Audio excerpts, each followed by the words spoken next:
Hey guys, it's Simmy, and this is Wrestling Unlimited. Whoop, and there we go. As it's Friday, and that means tonight was Friday Night Smackdown. And I got to address Kevin in the chat. What the fuck you mean it was my fault? It's all your fault, Tim. Well, the ending of the triple threat was a botch. I don't think it was a botch. I think it was a, hey, Tiffany got busted open, and so, not Tiffany, Jade got busted open, so maybe the finish wasn't 100% what they wanted and what they planned on. I don't know if you can call it a botch, because someone getting busted open is not a botch. And so it's more of a, hey, we had to slightly deviate from the planned finish. I wouldn't call it a botch whatsoever. So, A, you calling it a botch tells me you don't know what you're talking about. And B, you blaming it on me really tells me you don't know what you're talking about. So, yeah, how the fuck would it be my fault? My fault? Get the hell out of here unless you want timed out, brother. Also, unfortunate news tonight with Ash by Elegance at the TNA event. She announced that she is no longer able to compete, no longer able to wrestle. She'll be stepping away, and because of it, she had to vacate the Knockouts Championship, which is very unfortunate. Also, Kevin, I don't know what you're talking about. TNA Victory Road is laggy and frozen. I'm literally watching on the screen right now AJ Francis beating up Matt Hardy. So I don't know what you're talking about. It's worked fine for me. Worked fine for me. So with all of that,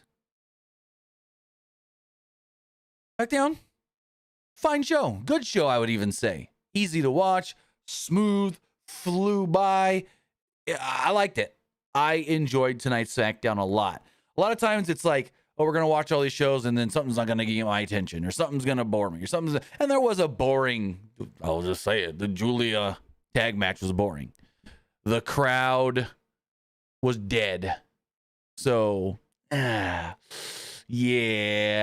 that was the one lull in the show. But other than that, I thought it was a really good Smackdown. And with that, I want to say thank you for joining us here. Twitch.tv/PWU Unlimited, YouTube.com/Pro Wrestling Unlimited, and podcast services all around the globe like Stitcher, Spotify, Google Pod, Apple Pod, Anchor, iHeartRadio, and so much more. Remember, if you're watching live on Twitch, you can help us out a couple of different ways. You can help us out by hitting that donate button down below or by donating Twitch bits in the live chat. Also, remember, you can help us out by subscribing to the channel one of two different ways. You can either subscribe with a tiered subscription or you can subscribe with Amazon Prime. Because remember, if you have Amazon Prime, then you have Prime Gaming. Prime Gaming gives you a lot of cool things like free games, free stuff for games, and you always get one free subscription to any Twitch channel you want to subscribe to throughout the month. And I greatly appreciate it if you did right here for Wrestling Unlimited. Also, remember, help us out over on YouTube. Hit that subscribe button. That way you know when we post new videos, when we go live, and when we post to the community tab. Also, remember, if you want to support us in another way, you can do so by hitting the join button and becoming a channel member. As a channel member, you get a badge next to your name, emotes, and emojis that you can use in the live chat. You also get access to our graphics packages, graphics tutorials, and more. You can also get all that by heading over to patreon.com/PWU Unlimited. Also, if you're watching on YouTube, you want to get your comment, question, or concern read live on the air, you can do so by donating a super chat in the live chat. And finally, head over to the Epic Game Store. Head over to the Epic Game Store and buy something. Whether you're buying a new game, whether you're buying an old game, whether you're claiming a free game or getting bucks for Rocket League, Fortnite, or Fall Guys, use this code PW Unlimited at checkout and you will be supporting us at no extra cost. Again, Kevin, I've been watching the entire TNA Victory Road show, haven't had an issue, so it's got to be an issue on your end. You say a lot of people have the same issue, hasn't buffered or lagged or anything for me. It's been perfectly fine on my end, so I don't know. He said that was 9 p.m. The show was lagging and frozen. Not the only, I don't know. Because it's been running perfectly fine for me.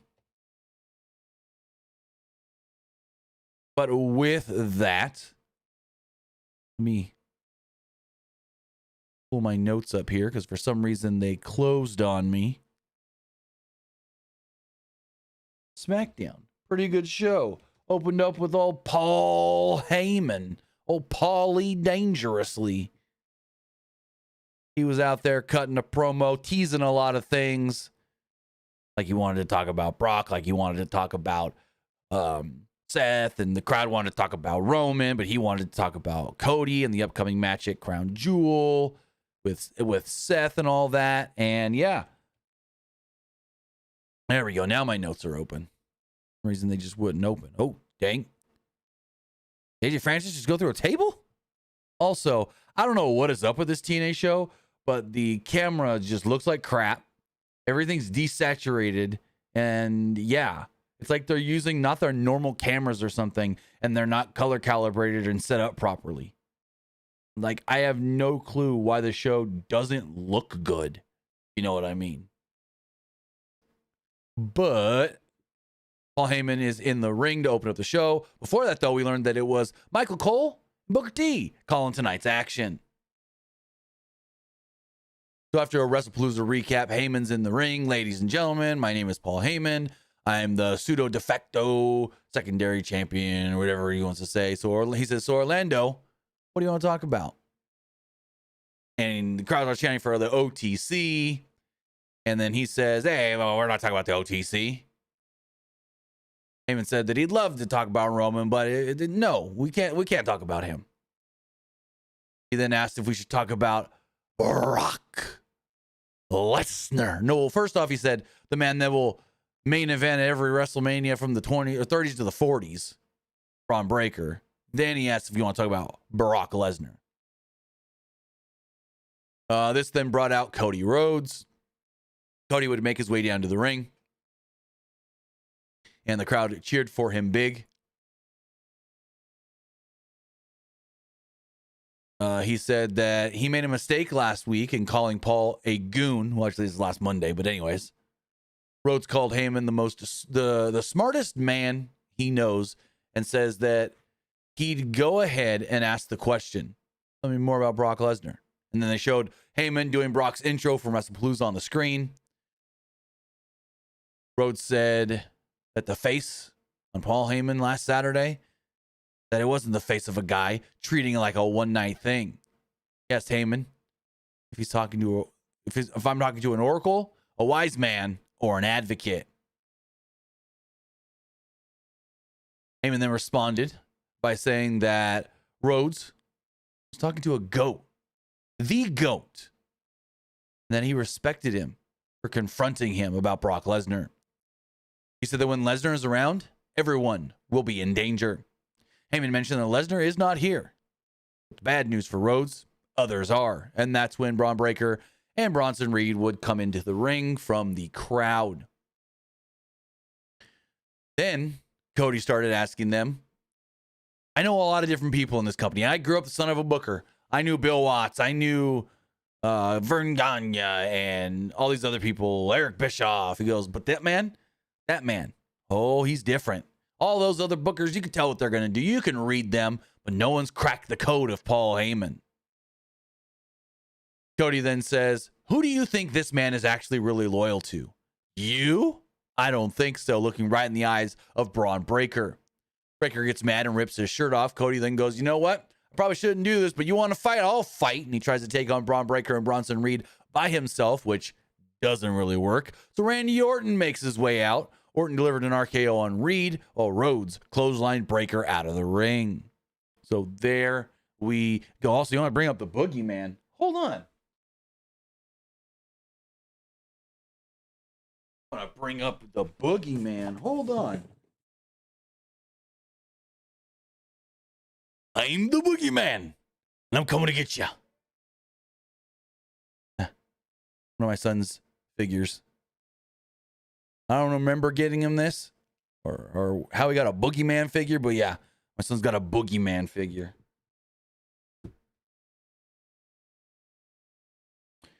So, yeah, really cool, really good opening segment, and it's building a bunch of things. It's hyping up the champion versus champion match for Crown Jewel, but it's also saying, hey, is there a connection again with Paul Heyman and Brock Lesnar? So, yeah, really cool opening segment. I enjoyed it. Esports Gaming Rules with a couple of bit donations. First one says, man, Jade got busted up. So the original plan for Jade to win the title so Belair will come back soon. What the fuck you talking about? The plan was always for Tiffany to win. And you know how I know that? 100%. Because how quickly they had the graphic ready for Tiffany versus Stephanie. The graphic was ready. Like, as soon as that match was over. Tiffany was always scheduled to win. Now, yes, they may have changed the finish. Maybe Jade was supposed to be involved in the finish and Tiffany winning. Maybe not. We don't know. But Tiffany was always supposed to win.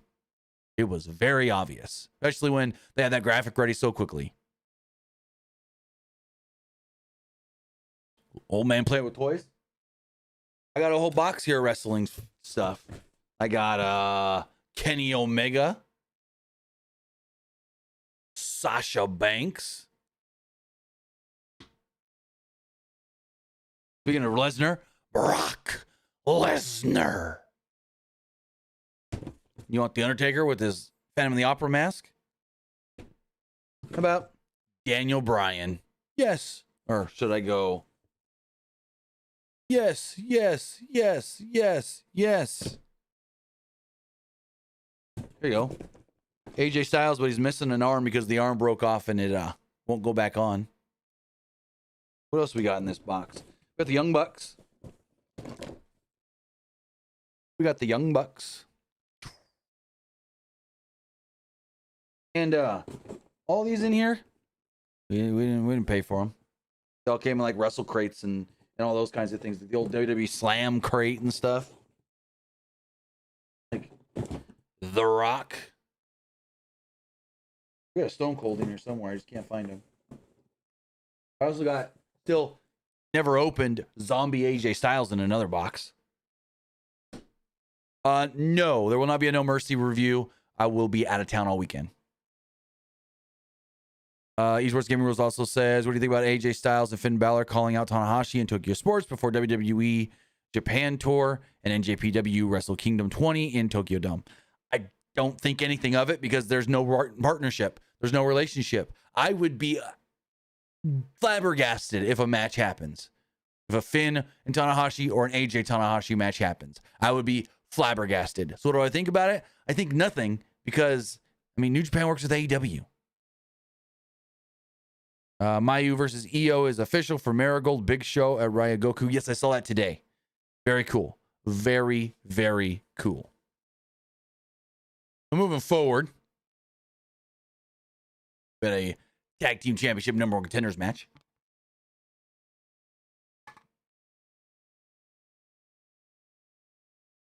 The match got underway with Ford and Miz as illegal men. Ford tried to get Hayes on the apron. Miz attempted to get an early roll-up pin, but to no avail. Dawkins tagged in at one point. The Miz got in his face. Miz then got thrown. And Hayes was in there and also got knocked down as well after a commercial break. The Street Profits were in control before the break. I mean, then after the break, Miz drilled forward with a kneeling DDT for a near fall.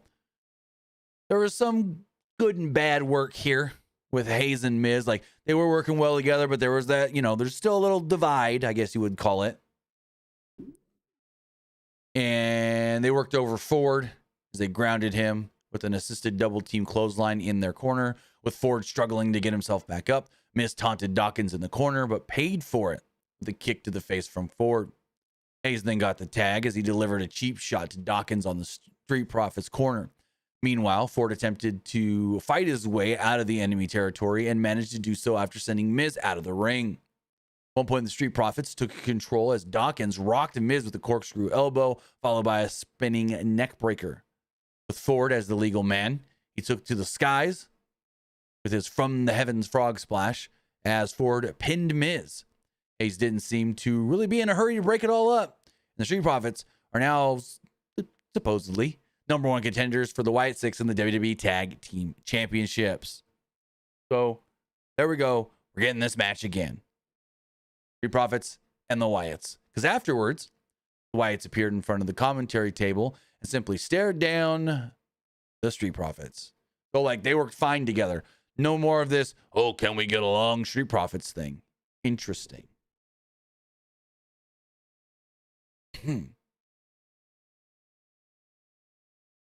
Corey, you want to talk disrespectful like that? I could ban you.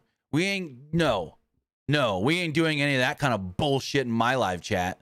No, you ain't gonna body shame here. Fuck that. You know what? You're not even giving a warning. You're just getting a timeout. That's ridiculous. We're not doing that. I'm not even dignified to read that response, that comment. That's ridiculous. No. That's not the kind of community we want to cultivate here. We do not want to be body shaming people in the live chat. No. Do it again. And it may just be another timeout. It may be a permaban. No, we're not that kind of people here. We're not going to be here making fun and calling people names because of their look and their body.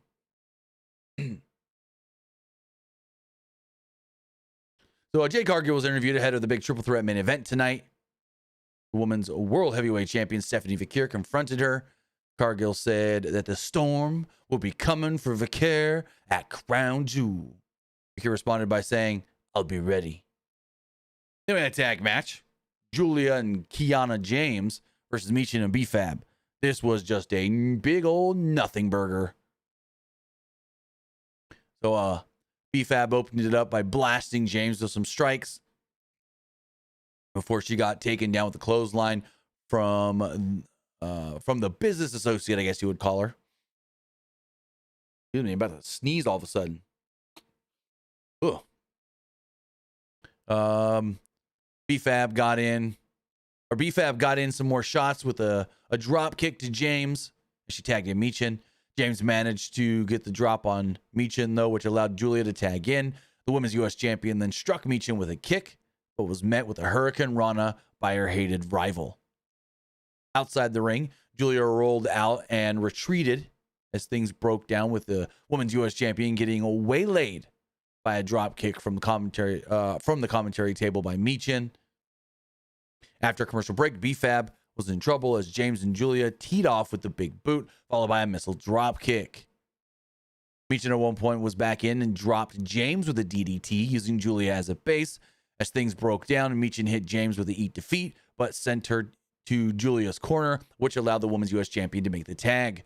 Julia then flattened Michin with an Arrivederci knee, followed by a very weird and awkward Northern Lights bomb for the pin. 1, 2, 3. Like, she had her up for this Northern Lights bomb, and like Michael Cole's like, oh, and Julia with a, and then she finally hits it, Northern Lights bomb. But like, she held her up, like she almost dropped. Like, it was weird. It was very weird. She held her way too long and then dropped her. Yeah.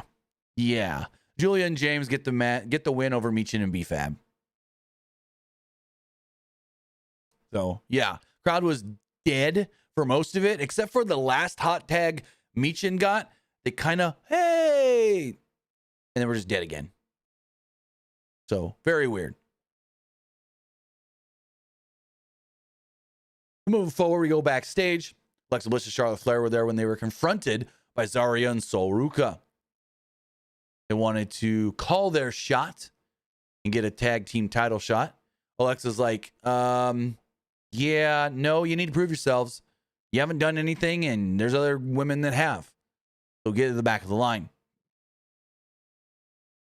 The NXT duo were kind of mad, but they left, and then Flair expressed joy in seeing Alexa tell them off.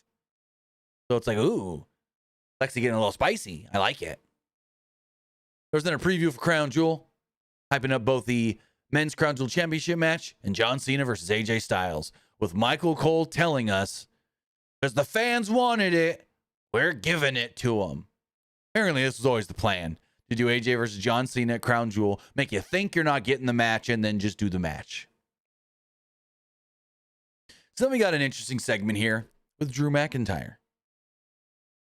So Drew McIntyre comes down to the ring hobbling, wearing a walking boot. McIntyre said that Orlando holds a special place for him because there's a couple different things that happened here. He made his WWE return at a takeover, sitting right there in 2017 in the front row. He said he won his second WWE championship in front of a crowd here in this building. He then talked about how he should have, won the WWE championship at WrestlePalooza. But it's conspiracy theory because the referee helped Cody Rhodes. Did Cody Rhodes pay off the referee? I could have kicked Cody's head into the steel steps, and that wouldn't have been a DQ. But when I almost kicked his head into the announce table, the ref got in the way and stopped it. Nick Aldis would then come out and go, Drew, what are we doing? Drew, what is all this? Aldis said that McIntyre was making too many excuses, and Saturday was just not his night. He said, I've known you for a while, Drew. And, well, we all know in this business of wrestling, you have your days, you have your not days, or something like that. McIntyre then continued to complain about the WWE medical team. And McIntyre, Aldis goes, speaking of medical, I know that's not one of our boots because medical said you're fine. And she was like, yeah, I got my own medical team because your crappy medical team here in WWE sucks. And Nicole's like, you know what? There's no talking to you. I'm going to leave. Drew, do whatever you want to do. I don't care. Like, he knew Drew we was just talking shit, but wasn't going to start shit. So Nick Aldis leaves. And then I was sitting here, Fatu! And out comes the returning Jacob Fatu. Has not been seen in about a month. Has not been seen since the night Sami Zayn won the U.S. title. So McIntyre was trying to continue his little speech before Fatu would come out and the two would go face to face. And I'm like, how much? What? Yeah, take my money. Take my money. The Jacob Fatu versus Drew McIntyre match? Oh, heck yeah. Fatu comes down to the ring, snatches the microphone out of McIntyre's hand and says, shut your ass up and stop your bitching. He said that McIntyre came out every week to what? Cry, complain, and blame everything on everybody else. Fatu told him to sit his peg leg ass down. McIntyre had his turn yelled at him to try. Well, I wrote that wrong. Fatu was doing his usual all gas, no brake stuff. McIntyre then surprised him with a headbutt that was, I don't know, never mind. Michael Cole said something that confused me in the moment, but we're fine. Fatu answered with a super kick and laid McIntyre out. He then ripped off the walking boot, and then Fatu KO'd McIntyre with the boot and left him laying. So, yeah. Cool. Give me this match. I can't wait for Jacob Fatu versus Drew McIntyre. Also, big Drew McIntyre news today. He's going to be in the new Highlander movie with Henry Cavill. He's playing Henry Cavill's brother in the new Highlander movie. Very, very, very cool. The movie was supposed to start filming soon, but Henry Cavill's been injured, so they pushed production to early next year. Not sure exactly when, though. So Tiffany Stratton was shown getting ready for her triple threat match when Stephanie would walk up, just talk about, potentially facing Stephanie. And Stephanie's like, oh, I got you. Yeah, I'm going to beat you. I'm going to beat those two tonight, and then I'll beat you in Perth. Sami Zayn was talking to Phoenix about, hey, thanks for the great match a couple weeks ago. Really fun. And Phoenix was like, hey, thanks for doing this open challenge. It gave me an opportunity. And he goes, who do you think is going to take your open challenge tonight? And Sami goes, it could really be anybody. Anybody here from Smackdown? Anybody from Raw? We are in Orlando, maybe NXT. And we see Nakamura walking in the back. I think what they should do, and maybe this is what they're teasing, you do this open challenge for weeks upon weeks, if not a couple months. And Sami's beating everybody until finally Nakamura takes the open challenge and beats him for the belt. That's what I think they should do.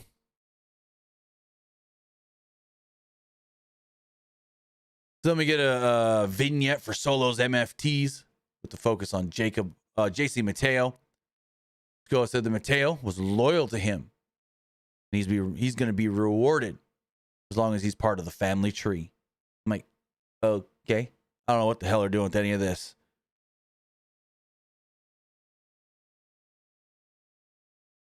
So then we had our Sami Zayn U.S. title open challenge accepted by NXT's own Javon Evans, and this match was a banger. These two worked so well together. The two locked things up to start things out as Evans dodged Zayn acrobatically before he got thrown around by arm drags from the U.S. champion. In the corner, Zayn lifted Evans back up as they were chain wrestling. Evans delivered a chop to the chest of Zayn and then backed off. In response, Zayn got chops of his own on Evans. As they call him, Young OG answered with some high-flying springboard clotheslines, followed by a leaping Rana from the top rope. Evans then sent Zayn to the outside, and it looked like he was about to take flight, but Zayn put a stop to it with a hard lariat going into a break. When we return from the break, excuse me. When we return from the break, Zayn literally had Evans on the ropes for a chop. The challenger then fought out and threw Zayn outside of the ring before he finally connected with a soaring dive over the ropes to the floor. Back in the ring, Evans connected with a Blue Thunder Bomb attempt, or countered a Blue Thunder Bomb attempt, and answered with a springboard enziguri that took Zayn out. Zayn at one point tried to go for a diving move off the top rope, but Evans ran up and delivered an avalanche Hurricane Rana that nearly won him the U.S. title. In the corner, Evans tried to run at Zayn, got caught with an exploder. A Helluva Kick attempt was intercepted with a drop kick on the button by Evans. There was another attempt at a Helluva Kick that was once again countered by Evans, who dodged a last one. This then left Zayn stunned as Evans connected with an OG cutter. 1, 2, no. Sammy kicks out. Evans headed to the apron for a springboard, but miscalculated it and ended up in the corner. And as a result, Zayn made him pay with a Helluva Kick, finished him off with a Blue Thunder Bomb, and pinned him 1, 2, 3. So with that, Sami Zayn does retain the United States Championship in a hell of a match with Javon Evans. After the match, Javon was walking around ringside kind of going, "Ah, man, my neck." And then his neck was hurting even more when he was knocked out by Josh Briggs, who he will be facing tomorrow night, and No Mercy. So, cool.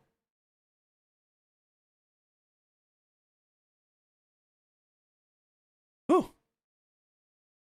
Nia Jax was walking around backstage, getting ready for her main event match, and Chelsea Green and Alba Fire walk up and go, "We're looking for a new person in the Hervis. You feel a spot of Piper while she's out injured." And unfortunately, Piper's out with a neck injury that some think could be career-ending. Very unfortunate. So Jax emphatically rejected by ripping up the flyer. Stephanie Vicure then confronted her, and Nia would basically just like, "Yeah, I'm going to win this belt tonight, and I'm going to run through you." So Damian Priest was accosted by Kit Wilson, who called him a, quote, personification of toxic masculinity. Wilson then got a bit too pushy in calling Priest toxic, but ended up running into oxygen tanks. Priest then turned around to see Aleister Black kick him in the head with the black mass. Priest yet again left laying, and Black mocking him and said, "Oh yeah, hey, by the way, happy birthday." So, yep. Damian Priest got laid out by Aleister Black. Now, before we go to our main event here, let's talk about our sponsor, Factor.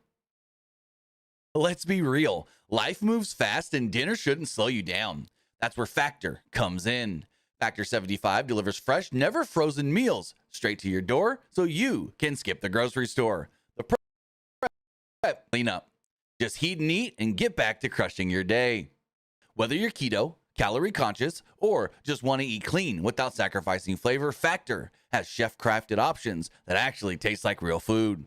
Maybe you want pancakes for breakfast, chicken for lunch, and a steak for dinner. Factor has you covered. And here's the kicker. These meals are ready to go in just 2 minutes. That's less time it takes to scroll through your delivery app and regret your choices. So if you want to fuel your hustle without any hassle, then sign up for a Factor 75 subscription today. Use our code below, scan the QR code on the screen, or use our link in the description to get 50% off your order. Eat smart, live fully with Factor. And we're back. Remember, guys, if you want to get your comment, question, or concern read live on the air, you can do so by donating a super chat in the live chat or Twitch bits over on Twitch. For our main event, triple threat match for the Women's Championship. Tiffany Stratton defending against Nia Jax and Jade Cargill. As far as this match goes, the match started off pretty quickly as Jax threw Stratton right into Cargill, then slammed Stratton onto a falling Cargill. Tiffany Stratton struck back with a double drop kick on Cargill and Jax as he took a weird, just all of a sudden commercial break about a minute in. When we return, Stratton flew into Jax with a suicide dive. Kind of got it all, kind of didn't really. I don't know. Jax recovered and pushed Cargill into the steel steps before she re-entered the ring and took aim at Stratton in the corner with a running charge. Cargill intercepted Jax with a shove as she hit a modified pump handle face buster on Stratton. Cargill's pin attempt was broken up by Jax. With Jax on the top rope, Stratton shoved Cargill and attempted a roll-up pin. Cargill turned that into a submission hold as Stratton escaped pretty quickly. Stratton then tried to go for a pin, but got out of the way as Jax took off with a leg drop and ended up hitting Cargill instead. After a second commercial break, I believe that was the final commercial break, Cargill and Stratton unexpectedly teamed up and delivered a big double superplex to Nia Jax off the top rope. With Jax still recovering, Stratton took Cargill down with a rolling senton as she then connected with the prettiest moonsault ever on the still knocked out Jax. Cargill easily broke up the pin. In the middle of the ring, Stratton countered Cargill's powerbomb into a Hurricane Rana. As Stratton ran towards Cargill in the corner, she was caught and promptly dropped into a modified Jaded. 1, 2. Nia saved the match by pulling the referee out of the ring. Outside of the ring, Cargill got mad and cleared the announce table. Michael Cole goes, "Man, I get too old for this." She got thrown to the steel steps for her trouble, though. On top of the steps, Nia pulled out the top step. Nia then attempted some sort of an elevated suplex on the steps. Cargill countered that into a Samoan drop on the base of the steps. And then Cargill was shown to have suffered some sort of a cut over, I want to say, her eyebrow. I don't know exactly on what move or how. Or maybe her face was thrown into the steps. I don't know. But in the ring, Jax got dropped by an Eye of the Storm from Cargill. Stratton then broke up the count and tried to go for a pin, which led to a phantom kick out from Jax and some miscommunication as it appeared to not be all quite what was supposed to happen, I guess. The finish then came when Stratton ended things with the prettiest moonsault ever on Jax and retained the title 1, 2, 3. Now, again, I don't know if I would call it a botch, but more of like a, hey, they were trying to work on the fly because Jade got busted open here. And so things may have got a little changed and shifted up. But after the match, Tiffany Stratton was celebrating with her title when Stephanie Vaquer would make her way down to the ring. The two women would get face to face. They showed the graphic, champion versus champion, women's crown jewel championship on the line. And there we go. For everyone that said, oh, they had to change the finish because Jade got busted open. Not true. Not true at all. Even if Jade got busted open, she still could have won the match. But it was always supposed to be Tiffany. It was always supposed to be Tiffany versus Stephanie. So there we go.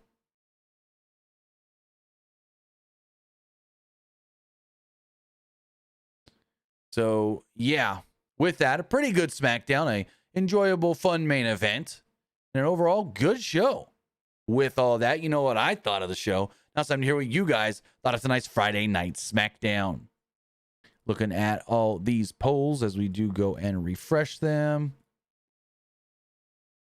Nope, that's not what I wanted. Oh, snap. Amazon Music was streaming some stuff on Twitch and their stream went down. That's not good. So as far as the threads poll does go, 64% liked the show, 27% thought it was just all right. Looking at the Twitter X poll, 53% liked the show, 46% thought it was just all right. Nobody disliked it. That's a good one. Looking at the community poll, 72% liked the show, 20% thought it was just all right, and 8% didn't like it. Looking at the live poll, 79% liked the show, 15% thought it was just all right, and 6% didn't like it. And finally, as far as the Twitch poll does go, everybody that voted liked the show.